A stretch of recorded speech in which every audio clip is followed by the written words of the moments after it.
Hi, I'm Bill Stark with LeaderGov. Each week, LeaderGov shares a leadership lesson from one of 6 essentials to help you become a high-performing local government leader. Today's lesson is on effective team communication, and it's part of the Communicate with Clarity essential. The single biggest challenge we hear about in our work at LeaderGov with local government is poor communication. Miscommunication, wasted efforts, people not feeling heard, a lack of clear communication, confusion around communication, and being left out due to communication silos. In fact, here's a picture of what some local government's internal communication looks like. It's scattered, unorganized, it doesn't really spell anything out, and it makes no sense. Well, here's a similar picture, but of good communications. You can see it's orderly, organized, it's easy to follow, and it makes sense. You get the message. Now I'd like to introduce you to a way to have effective internal communication in your city or county, a concept we call ladder up and ladder down. You can use this internal communication method in tandem with other forms of internal communication you currently use, as it seems we all need to hear things multiple times before we get it. And we hope this method helps you have better communication at all levels. The first concept is called ladder up. It's a way to capture valuable input from all of the frontline employees on your team. It ensures that employees are heard and issues are addressed. As a manager, it's my role to take the information from my employees and share it up to my manager. Here are some types of information you probably want your team to share to upper management. For instance, concerns about services or staffing. Perhaps they're concerns about new programs you're implementing. Maybe it's their ideas about how to improve things, or concerns about facilities or safety. These are valuable employee issues and ideas that you can ladder up or share with your manager at your next leadership meeting. Here's a picture of what ladder up looks like. As you can see, information is driven from the team and employees up to you and then to your management. Ladder down is really just the opposite. It's a way to quickly and clearly share relevant information to all my employees from my peers or my manager. It ensures that employees are informed of upcoming news and activities from all departments. It also ensures that my team's questions get answered. Here's how ladder up works. At your department team meeting, you document any ideas, questions, or concerns to share with your management team. Those notes get shared by you at your next leadership team meeting. Here's how ladder down works. At each leadership meeting you attend, maybe you call it a director's meeting, all relevant notes, answers, and announcements are assembled, distributed for me to share with my team the following day or soon thereafter. Here's a picture of what ladder down looks like. You can see that information, news, and updates flow down from the management team to all employees through you. But the circle must be completed. Once employees' issues are sent up the ladder and addressed, the answers need to come back down.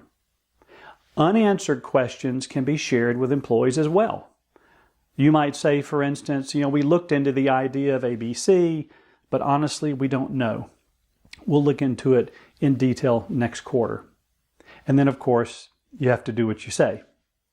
There are tons of benefits to this process. It improves responsiveness from management to the team. It creates a seamless communication system that really honors the employee's voice and makes them feel heard. It also keeps management informed on key issues, and it keeps employees informed. We've got tips on how all of this works in your resource guide, so don't worry about the details now. Well, right now, we'd like for you to hear from local government experts on this very topic of internal communications. The ladder down approach, I'll use this quickly, some examples and guide into the answer here. is the ladder down, I would look at it as like a strategic plan where the information is flowing down through the organization. The expectations are presented to the employees. And the ladder up would be the employees talking with their managers to provide information or ideas about that will help the decision-making process of the organization. Now, our culture that we're developing here is strongly encouraging upward communication, just like we mentioned with that feedback process. You know, you're fostering cooperation, support. You want to reduce as much as possible the frustration level of employees. So you want to get them involved and engaged. And employees have to feel comfortable in talking about tough issues. And that's where that feedback, once again, comes in. Now, I believe, Bill, this works best. And some may disagree with me, but I believe a performance management system creates the more open form of communication. That it's not just communicate, it's all types of communication with your organization. The frequent feedback sessions are helpful for the frontline staff, allows them it empowers them. They know now their goals, their actions, their duties and responsibilities are aligned with the big priorities of the organization. They're engaged. And I think that's just that whole process and having them involved in creating their own goals is critical. It's a lot easier when you're developing the goal and you accomplish it rather than being told what the goal is going to be. And that's a hard process to go through, but that all helps communication throughout your organization in all different directions. At LeaderGov, we always want to encourage you to take the ideas that you're learning here and implement them in your work with your team. So here are a few things you can do to move these ideas forward. First of all, make a list of the types of feedback that you would like more of from your frontline employees. Then you can gather it at your next employee meeting. If you have managers or supervisors reporting to you, you'll need to train them on this simple process. Also, pick a date to start this process with your employees. There is a lot of teaching in this course to digest, in fact, in all of our lessons. And sometimes it's hard to digest that information in just a few minutes. So feel free to come back to these lessons and review them from time to time and perhaps implement them as your schedule permits. We also want to encourage you to involve your employees in this important topic of internal communications.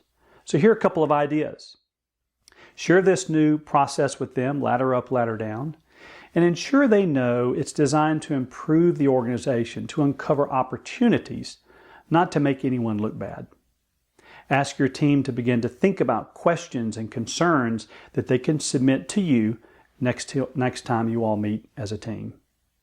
We're so happy to have you be a part of the LeaderGov community, and we'd like to invite you to check us out on social media, on Facebook or LinkedIn. We post blogs and podcasts and other lesson insights there from time to time.